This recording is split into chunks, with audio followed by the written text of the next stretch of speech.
Typhoon Haiyan, known as Typhoon Yolanda in the Philippines, was one of the strongest tropical cyclones ever recorded, which devastated portions of Southeast Asia, particularly the Philippines, on November 8, 2013. It is the deadliest Philippine typhoon on record, killing at least 6,300 people in that country alone. Haiyan is also the strongest storm recorded at landfall, and unofficially the strongest typhoon ever recorded in terms of wind speed. As of January 2014, bodies were still being found. The 30th named storm of the 2013 Pacific typhoon season, Haiyan originated from an area of low pressure several hundred kilometers east-southeast of Pohnpei in the Federated States of Micronesia on November 2, 2013. Tracking generally westward, environmental conditions favored tropical cyclogenesis and the system developed into a tropical depression the following day. After becoming a tropical storm and attaining the name Haiyan at 0000 UTC on November 4, the system began a period of rapid intensification that brought it to typhoon intensity by 1800 UTC on November 5. By November 6, the Joint Typhoon Warning Centre assessed the system as a Category 5 equivalent super typhoon on the Saffir-Simpson hurricane wind scale. The storm passed over the island of Kayangel in Palau shortly after attaining this strength. Thereafter, it continued to intensify. At 1200 UTC on November 7, the Japan Meteorological Agency upgraded the storm's maximum 10-minute sustained winds to 230 km/h, the highest in relation to the cyclone.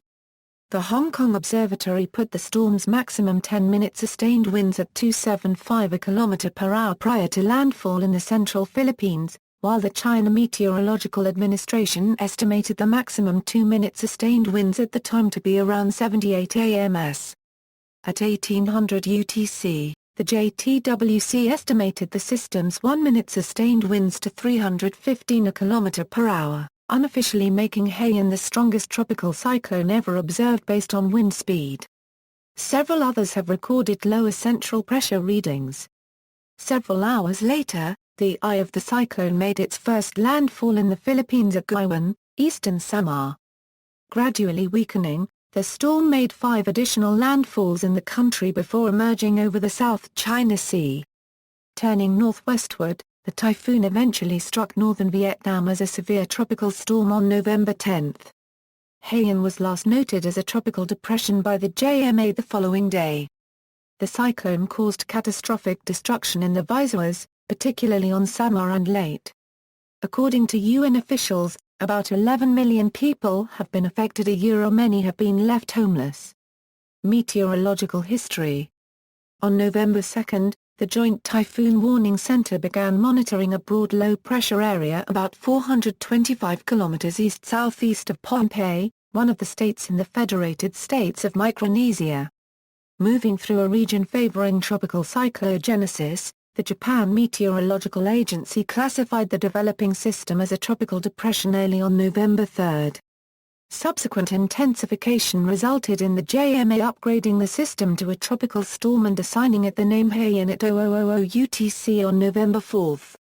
Tracking generally westward along the southern periphery of a subtropical ridge, rapid intensification ensued by November 5 as a central dense overcast with an embedded eye began developing. The JMA classified Haiyan as a typhoon later that day. By November 6, the Philippine Atmospheric, Geophysical and Astronomical Services Administration assigned the storm the local name Yolanda as it approached their area of responsibility. Intensification slowed somewhat during the day, though the JTWC estimated the storm to have attained Category 5 equivalent super typhoon status on the Saffir-Simpson hurricane wind scale around 1200 UTC. Later, the eye of the typhoon passed over the island of Kayangel in Palau.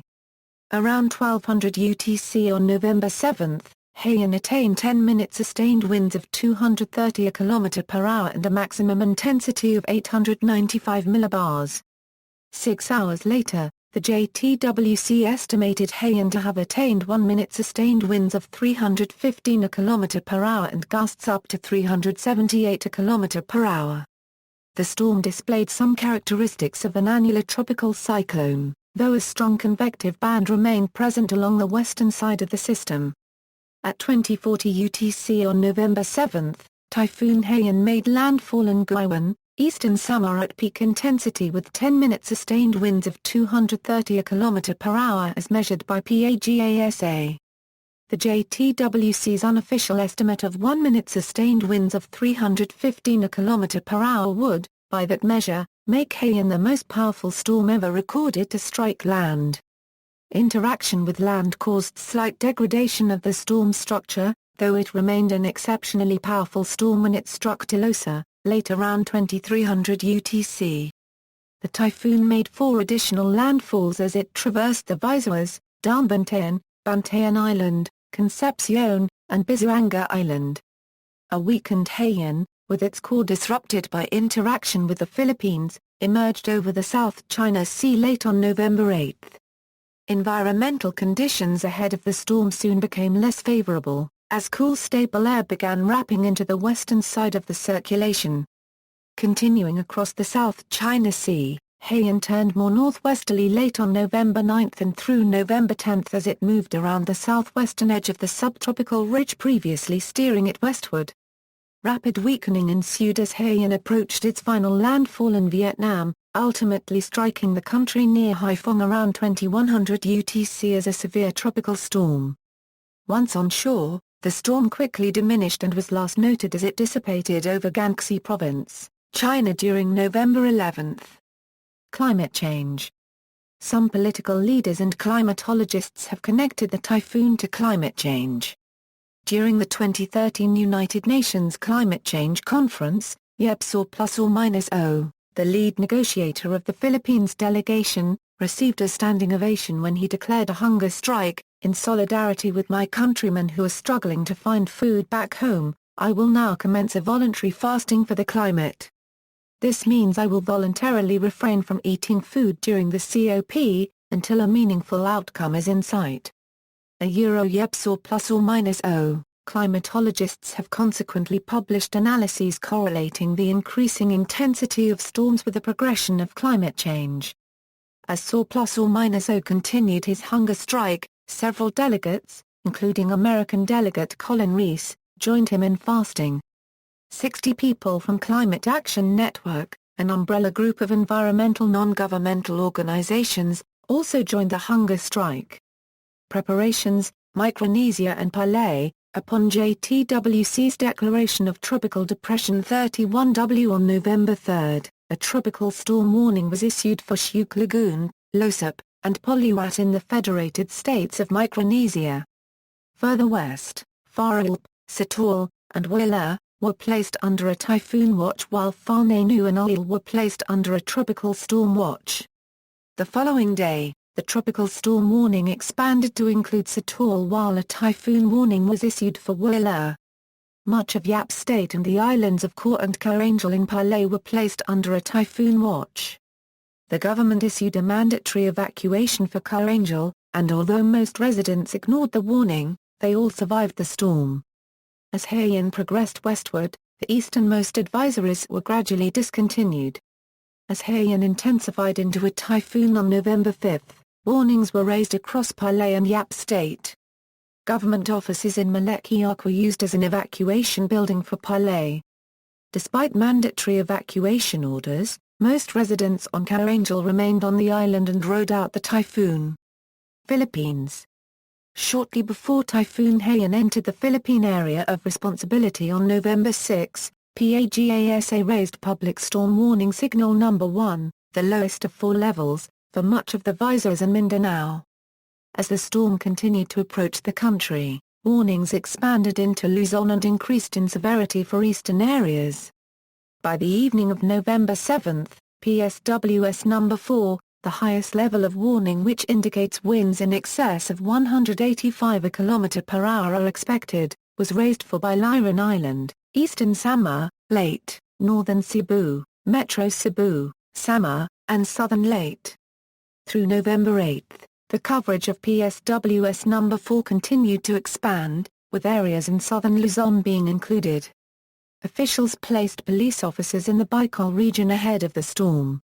In the provinces of Samar and Leyte, classes were cancelled, and residents in flood and landslide-prone areas were required to evacuate. Some of the storm-threatened areas were affected by an earlier earthquake in Bohol. The Philippine president requested the military to deploy planes and helicopters to the region expected to be affected. As Haiyan was moving very fast, PAGASA issued warnings at different levels to about 60 of the 80 provinces, including the capital Metro Manila.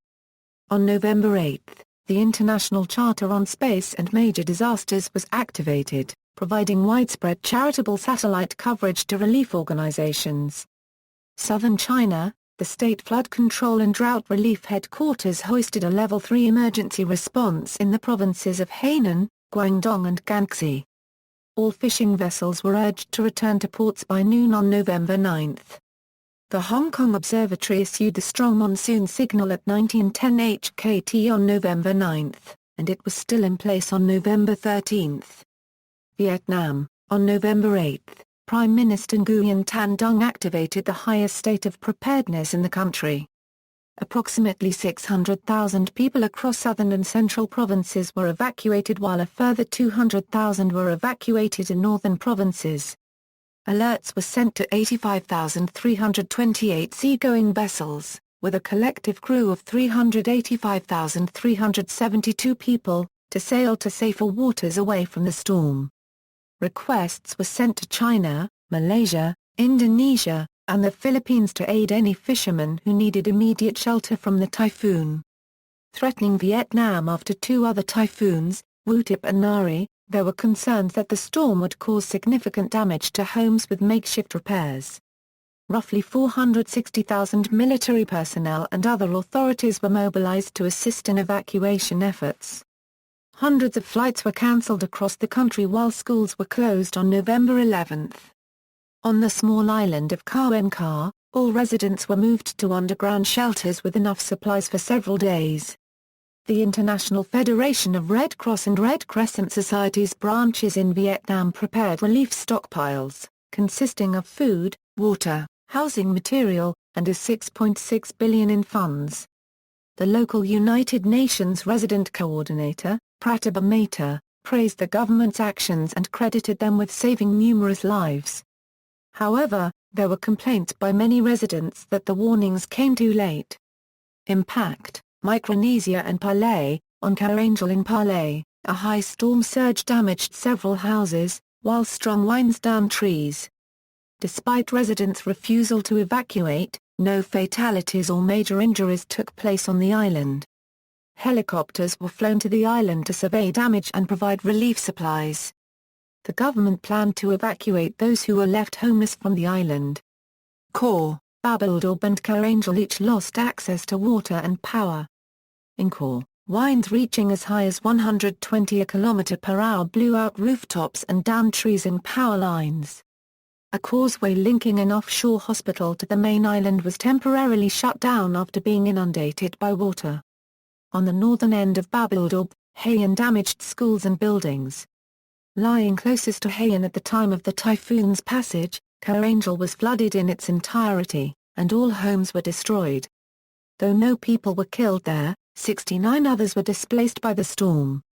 Philippines, Typhoon Haiyan, called Typhoon Yolanda in the Philippines, caused catastrophic damage throughout much of the islands of Leyte, where cities and towns were largely destroyed. As of April 17, the National Disaster Risk Reduction and Management Council confirmed 6,300 fatalities across the country, 5,877 of those taking place in the Eastern Visayas. The actual death toll remains unclear, being claimed to be at least 10,000 by the victims from Tacloban City, Leyte alone. The total loss of life is estimated to be as low as 2,500 by President Benigno Aquino III. As of November 13, Red Cross estimated that 22,000 people were missing while approximately 65,500 people were listed as such through Google Person Finder.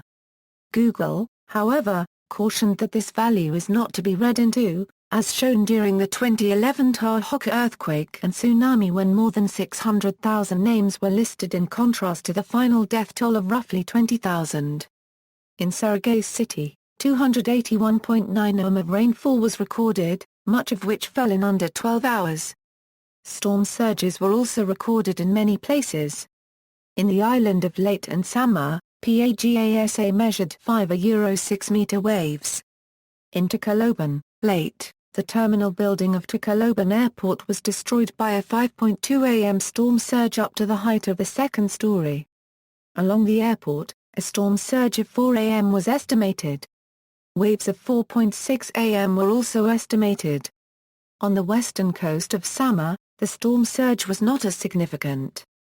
Guyuan in eastern Samar was the point of Haiyan's first landfall, and was severely affected due to the typhoon's impacts. Nearly all structures in the township suffered at least partial damage, many of which were completely flattened. For several days following Haiyan's first landfall, the damage situation in the fishing town remained unclear due to lack of communication. However, the damage could finally be assessed after Philippine Air Force staff arrived in Guyuan on November 10. There was widespread devastation from the storm surge in Tacloban City, especially in San Jose, with many buildings being destroyed, trees knocked over or broken, and cars piled up. The low-lying areas on the eastern side of Tacloban City were hardest hit, with some areas completely washed away. Flooding also extended for 1 km inland on the east coast of the province. City Administrator Texan John Lim stated that roughly 90% of the city had been destroyed. Journalists on the ground have described the devastation as off the scale and apocalyptic. Most families in Samar and Leyte lost some family members or relatives. Families came in from outlying provinces looking for relatives, especially children, who may have been washed away. The entire first floor of the Tacloban City Convention Center, which was serving as an evacuation shelter, was submerged by storm surge. Many residents in the building were caught off guard by the fast-rising waters and subsequently drowned or were injured in the building. Although wind speeds were extreme, the major cause of damage and loss of life appears to have been storm surge. The major focus of devastation appears to have been on the east coast of Samar and Leyte, with a particular focus on Tacloban, because of its location between Samar and Leyte, and the large population in low-lying areas. Philippine Department of the Interior and Local Government Secretary Maroxas said the scale of the relief operation that was now required was overwhelming, with some places described as a wasteland of mud and debris. Sebastian Rhodes Stamper, head of a UN disaster assessment coordination team, said there was destruction on a massive scale in Tacloban. There are cars thrown like tumbleweed and the streets are strewn with debris. The last time I saw something of this scale was in the aftermath of the 2004 Indian Ocean tsunami. There is little communication in the city, and no mobile phone coverage. Up the east coast of the Leyte there are numerous towns and villages that are completely cut off without any assistance. Large parts of Leyte and Samar are without power and may have no power for a month. The storm crossed the Visayas region for almost a day, causing widespread flooding. In Cebu and Bohol, struck by a magnitude 7.2 earthquake 2 weeks before, cities were also severely devastated. During the morning of November 8, media stations across the country were able to broadcast live the destruction of Haiyan. However, before afternoon, all communications on the Visayas region failed. The Presidential Communications Department of President Benigno Aquino III had difficulty contacting DILG Secretary Maroxas and Defense Secretary Voltaire Gazmin in Tacloban City to plan relief. Widespread power interruptions, landslides and flash floods were also reported. Major roads were blocked by trees, and impassable. 453 domestic and international airline flights were cancelled. Some airports were also closed on November 8 and 9. Ferries were affected. Relief and rescue efforts were underway by November 9, but some places remained isolated and out of communication due to severe damage. China and Taiwan, Typhoon Haiyan reached Hainan province, where severe damage took place and 6 people were killed in various incidents. The hardest hit area was Qinghai, where roughly 3,500 people across 20 villages were isolated due to extensive flooding. Direct economic losses in Hainan amounted to 4.9 billion yen. In Gangxi province to the north, Heavy rains up to 380 m fell and wind gusts reached 100 km per hour. An estimated 1.21 million people were affected, of whom 26,300 were evacuated.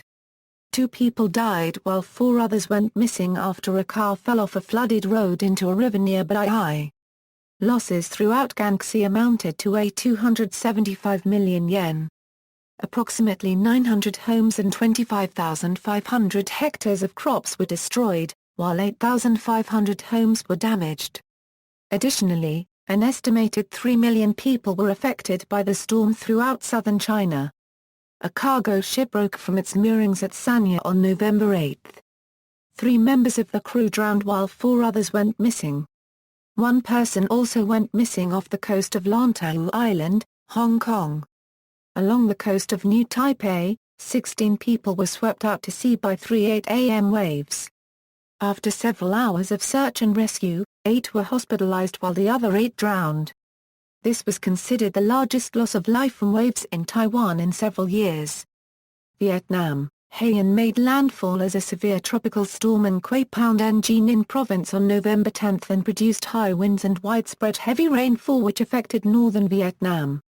Rainfall totals of up to 461 mm and wind gusts of up to 147 km per hour were recorded. 10 people were killed while they were preparing for Haiyan's landfall, while no one was killed after the system made landfall. However, 4 people are missing in Quang Ninh province.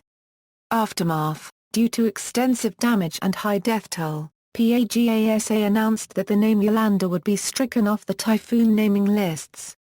PAGASA chose the name Yasmin to replace Yolanda.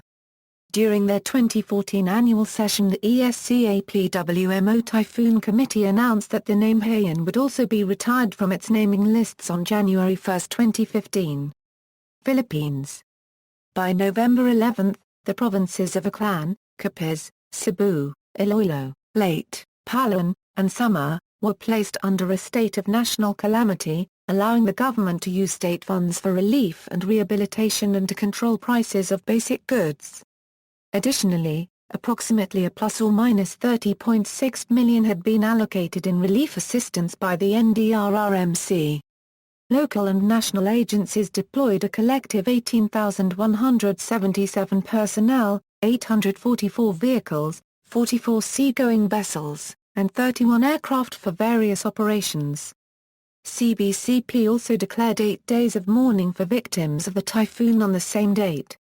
World Health Organization representative in the Philippines Dr. Julie Hall noted that while many survivors requiring medical attention in the first weeks suffer from trauma and fractures, the concern shifts toward chronic conditions as the weeks pass. The WHO coordinated the massive international response to help the Philippine government meet the acute need for healthcare services in the affected areas. Extreme damage to infrastructure throughout the region posed logistical problems that greatly slowed relief efforts. Though aid was flown into local airports, most of it remained there as roads remained closed. According to estimates on November 13, only 20% of the affected population in Tacloban City was receiving aid. With lack of access to clean water, some residents dug up water pipes and boiled water from there in order to survive. Thousands of people sought to evacuate the city via C-130 cargo planes, however, the slow process fueled further aggravation. Reports of escaped prisoners raping women in the city prompted a further urgency to evacuate. One resident was quoted as saying Tacloban is a dead city. Due to the lack of electricity, planes could only operate during the daylight, further slowing the evacuations. At dawn on November 12, thousands of people broke through fences and rushed planes only to be forced back by police and military personnel. A similar incident occurred later that day as a U.S. cargo plane was landing. On November 14, a correspondent from the BBC reported Tacloban to be a war zone, although the situation soon stabilized when the presence of government law enforcement was increased. Safety concerns prompted several relief agencies to back out of the operation, and some United Nations staff were pulled out for safety reasons. A message circulating among the agencies urged them to not go into Tacloban for this reason. On the west coast of Leyte Island, residents in Ormoc were fearing that the focus on Tacloban City would leave them without aid. Though not as hard hit, roughly 90% of the city was damaged or destroyed and supplies were running low. Hospitals in the city were either shut down or working at partial capacity, leaving many of the nearly 2,000 injured in the city without medical assistance. In nearby Baybay, lack of assistance fueled anger and incited looting for survival. In the coastal community Guywan, which took the full brunt of the typhoon, Mayor Christopher Gonzalez is credited with saving countless lives after he incessantly urged residents to evacuate. He referred to the storm as Delubio, which roughly translates to Armageddon. Of the town's 45,000 residents, 87 died, 931 were injured, and 23 others were listed as missing. U.S. Navy Captain Russell Hayes, a medical officer, estimated that a storm of Haiyan's caliber could have killed as many as 4,500 in Guywan alone had it not been for the mayor's efforts. On November 18, the government of the Philippines launched an online portal, called the Foreign Aid Transparency Hub, that provides the public a transparency view of the funds and other aids received by the government from the international community. To lead the management and rehabilitation efforts of the central provinces in the Philippines affected by Typhoon Haiyan, Philippines President Benigno Aquino III appointed Panfilo Lacson as Typhoon Haiyan Rehabilitation Czar. Environmental impact: Typhoon Haiyan knocked over power barge 103 of Napica in Estancia, Iloilo, causing an oil spill. As a result of the typhoon, the government is planning to replant mangroves in coastal areas while preserving the remaining ones. Affected residents were allowed to return to their homes by the Department of Health on December 7, 2013 after an air quality test found out that benzene level in affected areas reached near 0 parts per million. Earlier, residents were asked to evacuate affected areas after benzene levels in the area reached unhealthy levels. Looting and violence. Throughout Tacloban City, widespread looting took place in the days following Haiyan's passage. In some instances, relief trucks were attacked and had food stolen in the city. 2 of the city's malls and numerous grocery stores were subjected to looting. A fuel depot in the city was guarded by armed police while 200 additional officers were dispatched to assist. Security checkpoints have since been set up all over Tacloban and a curfew was imposed on residents to prevent more attacks. Philippine military forces also prevented members of the New People's Army from ambushing a relief convoy bound for Samar in Matnog, Sorsogon, killing 2. President Benigno Aquino III considered declaring martial law in hopes of restoring order in affected areas. Looting intensified as slow recovery efforts forced residents to seek any means necessary to survive. Tacloban City Administrator Texan John Lim stated, "The looting is not criminality. It is self-preservation." The Chicago Tribune reported that some areas were on the brink of anarchy, though Interior Secretary Maroxes denied such claims. Further complicating efforts to retain order was the lack of officers reporting for work. In Tacloban, only 100 of the city's 1,300 police personnel reported for duty. In Alangalang, just west of Tacloban, 8 people were crushed to death after the walls of a warehouse collapsed during a raid on a government rice stockpile. Approximately 33,000 bags of rice, each weighing 50 kg, were stolen. Warehouses were also raided in Jaro and Palau. Throughout the city of Tacloban itself, people began looting from homes as stores had been completely emptied. Criticism of government response. Condemnations of slow government action in the relief effort in response to the typhoon mounted days after the storm had passed. Media reports criticized the Aquino administration for apparent lack of preparation and coordination among government agencies in the aid operation. Up until November 12, 5 days after the typhoon struck, survivors continued to struggle with basic necessities such as food, water, and shelter while remote towns in Leyte and Samar were yet to be reached by aid. The Philippine government responded by saying that they have dealt with the tragedy quite well, but the response had been slow due to the breakdown of the local governance in affected areas where officials and employees, who were usually the first to respond in these events, were victims of the typhoon themselves. Cabinet Secretary José René Andrés said that the national government had to take over despite logistical challenges and assured it is working toward providing aid the quickest way possible to the survivors. The national government was also criticized for putting the responsibility of handling the dead to the Bureau of Fire instead to the Department of Health. Dr. Raquel Fortun, one of the forensic experts to go to the area 3 days after the typhoon, insisted that handling of the bodies is a health matter and therefore a responsibility of DOH. Humanitarian crisis in population displacement. The Philippines faced a humanitarian crisis days after the typhoon hit much of the Visayas with 1.9 million homeless and more than 6 million displaced. In Tacloban alone, 90% of the structures are either destroyed or damaged, while other cities, such as Ormoc, are reporting similar damage. The United Nations fear that the possibility of the spread of disease is high due to the lack of food, water, shelter, and medication. Casualties have been reported as a result of the lack of aid in affected areas, and the number of dead is likely to rise. As a result of the damage in Tacloban and much of late, thousands of people who once lived in the area left and made their way into less affected areas such as Cebu and Manila. Catbalogan reported that their population more than doubled after the typhoon with the influx of refugees into the city. Around 20,000 people have fled to Manila as a result of the storm. International response. Supranational bodies. The United Nations said it was going to increase critical relief operations as a result of the devastation caused by the typhoon. Its Manila office issued a statement that read, "Access remains a key challenge as some areas are still cut off from relief operations. Unknown numbers of survivors do not have basic necessities such as food, water and medicines and remain inaccessible for relief operations, as roads, airports and bridges were destroyed or covered in wreckage." The United Nations also began relief operations by this time. However, the severe damage to infrastructure hampered efforts to distribute supplies.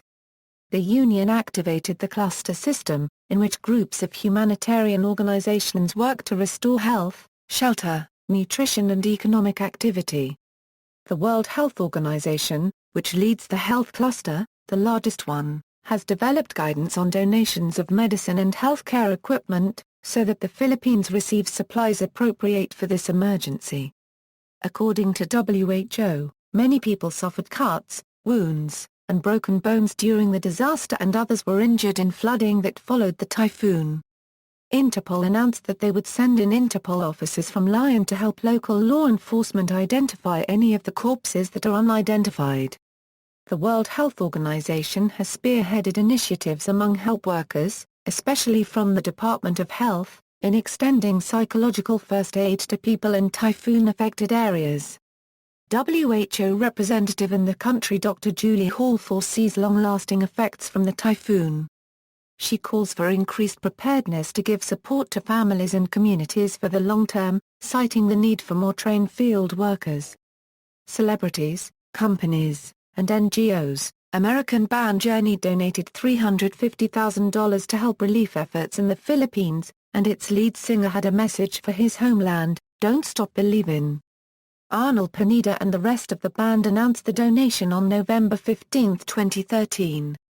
It will go to the United Nations World Food Programme, which is providing Filipinos with food assistance.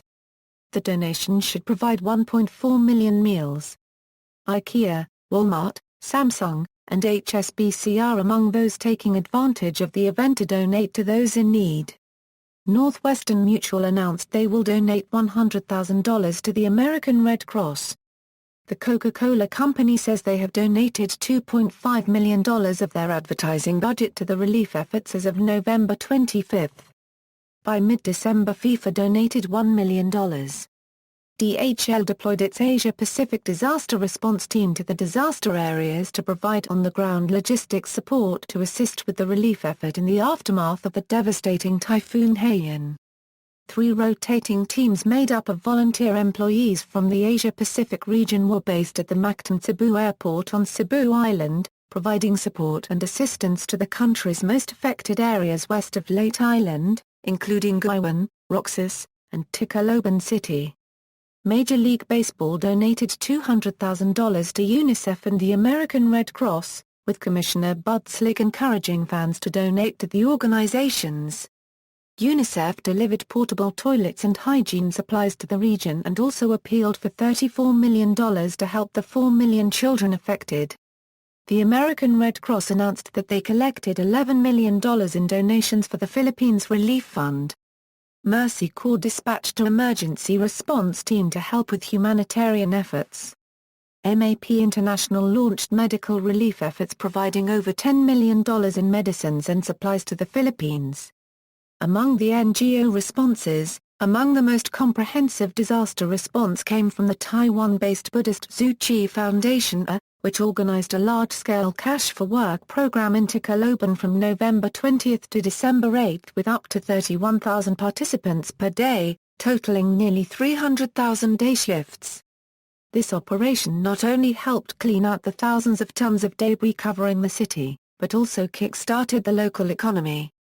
Tzu Chi also contributed emergency cash aid of 8,000, 12,000 or 15,000 pesos depending on family size for over 60,000 families in the affected areas of Tacloban, Ormoc, Palau, Tanoan and Tonga, and has been providing free clinics, hot meals, and temporary classrooms for over 15 schools in the area. Doctors Without Borders is sending 200 tons of aid. The International Society for Krishna Consciousness's Food for Life Global, the world's largest vegan food relief organization, raised money and provided vegan meals in the Philippines to Typhoon Haiyan survivors. Other NGOs run by faith-based organizations that raised money and/or aided in the disaster relief efforts of Typhoon Haiyan included Catholic Relief Services, Catholic Medical Mission Board, Adventist Development and Relief Agency, LDS Philanthropies, American Jewish Joint Distribution Committee, Samaritan's Purse, Salvation Army, Christian Children's Fund of Canada, MAP International and World Vision.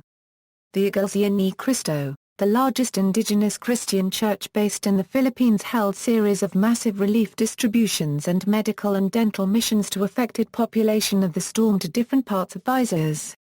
The humanitarian mission was done under the Lingap sa Mamamayan project in cooperation with the Felix Y. Manalo Foundation Incorporated, the Inca unregistered trademark S charitable arm. The church conducted the largest walk for a cause in the world on February 15, 2014, dubbed as Iglesia Ni Cristo Worldwide Walk for those affected by Typhoon Yolanda Haiyan. The Walk for a Cause raised millions of money to help the victims of the super typhoon for the construction of their houses and shelters. The aim of the activity is to make the world understand that Haiyan survivors are still in dire need of help and financial assistance. Indeed, the worldwide walk caught the attention of the world when it breaks 2 Guinness World Records as the largest charity walk in a single venue with 175,000 participants, and largest charity walk in 24 hours for multiple venues in 13 time zones, 54 countries, 24 hours with 521 participants. Celebrities such as David and Victoria Beckham, Stephen Colbert, Kim Kardashian, David Guetta, and The X Factor contributed to the fundraising. On November 26, iTunes released a compilation album entitled Songs for the Philippines featuring different artists, including Katy Perry, Madonna, Bob Dylan, and the Beatles. All proceeds will go to the Philippine Red Cross. One Republic donated $100,000 on November 30, 2013. Other celebrities that offered their support included Linkin Park, The Offspring, Alicia Keys, and Justin Bieber. On the day of his death, actor Paul Walker attended a charity event for his organization, Reach Out Worldwide, for the victims of the typhoon that was held right before his accident. On March 11, 2014, a benefit concert called the Pinoy Relief Benefit Concert was held at Madison Square Garden in New York City. Jennifer Hudson, Pentatonix, A Great Big World, Plain White T's, Jessica Sanchez, Carrie Santorio Brothers performed. Special guests also included Dr. Oz, Dante Basco, Bobby Lopez, Chris and Anderson Lopez and April Diap. 100% of proceeds raised directly went to the Typhoon Haiyan survivors.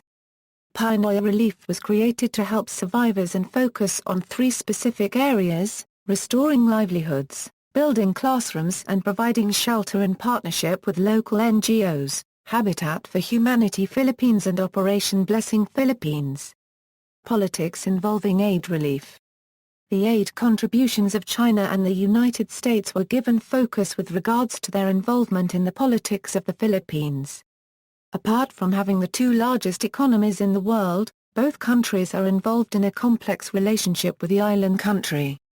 China is currently disputing the Spratly Islands in the South China Sea with the Philippines, while the United States used to be an occupying power and currently has a mutual defense treaty with the islands. China was initially criticized for its meager contribution of $100,000 cash each from the government and the Chinese Red Cross to the typhoon victims, which led to commentary about its disputes with the Philippines. Earlier in 2013, the Philippines sued China over the 9-dotted line. Commentators attribute this low amount to China's intentions to isolate the Philippines while strengthening its ties with the rest of Southeast Asia. The move had mixed reactions from the public of China, with some commending its decision while others, such as the Global Times, insisted that China should be a responsible power. China later increased its contributions by $1.64 million in supplies and sent its naval hospital ship Peace Ark for disaster relief. The contributions of the United States was in contrast to that of China. It gave the Philippines an amount of $51.9 million worth of aid apart and deployed the United States Marines, United States Navy and United States Air Force in order to assist with the humanitarian operations. This was seen by observers as part of the Asia pivot that the United States government had previously announced. The Philippine government had been discussing with the U.S. plans regarding the deployment of U.S. military troops within the country. Aid contributions of the U.S. was seen as a sign of goodwill in order to further strengthen relations. Vietnam. Following Typhoon Haiyan's landfall in Vietnam, widespread search and rescue missions took place in the affected provinces. Damage assessments were also conducted in 13 provinces to determine what aid was needed. The IFRC began distribution of relief supplies and assisted residents in returning home by November 12. Operations regarding the aftermath of Typhoon Wutip were temporarily suspended due to Haiyan. In popular media, a detailed analysis of Typhoon Haiyan and its destruction in the Philippines was featured in a documentary called Megastorm, World's Biggest Typhoon. It aired on December 30, 2013 on Discovery Channel. See also: 2013 Bohol earthquake rocked Late's neighboring islands of Bohol and Cebu less than a month before Haiyan struck. Typhoons in the Philippines: Typhoon Bofar, Typhoon Suntin, Typhoon Meji, Typhoon Palma, Typhoon Ketsana, Typhoon Fengshan, Typhoon Durian, Typhoon Xangsan, Typhoon Angela, Typhoon Zeb, Typhoon Nina, Tropical Storm Thelma second deadliest Philippine tropical cyclone, Typhoon Mike. Other most intense tropical cyclones: Typhoon Tipa strongest tropical cyclone based on pressure in recorded history, Typhoon Nancy, Typhoon Nora, Typhoon Gay. Notes. References. External links: General information about the typhoon, JMA General information of Typhoon Haiyan from Digital Typhoon, Super Typhoon Haiyan from Cooperative Institute for Meteorological Satellite Studies, Past positions and intensities of Typhoon Haiyan from the Hong Kong Observatory, compilation of satellite imagery and mapping products, pre- and post-disaster from UN SPIDER, severe weather bulletin for Typhoon Yolanda by the National Disaster Risk Reduction and Management Council, general information about the response operation in the Philippines, assessing the response to Typhoon Yolanda Haiyan, hearing before the Subcommittee on East Asian and Pacific Affairs of the Committee on Foreign Relations, United States Senate, 113th Congress, First Session, November 19, 2013, latest humanitarian response information via Relief Web, response to the crisis via FAO in emergencies, media coverage of Typhoon Haiyan's destruction in the Philippines, multimedia report, the sea washed it away on the ground after Typhoon Haiyan by the Weather Channel, images, Haiyan before and after the storm by BBC, Typhoon Haiyan coverage by CBS News, Typhoon Yolanda updates and coverage by Rapala, relief operations of the Government of the Philippines, updates, Typhoon Yolanda by the Government of the Philippines, Foreign Aid Transparency Hub Transparency Portal by the Government of the Philippines. Others, Typhoon Yolanda Person Finder by Google.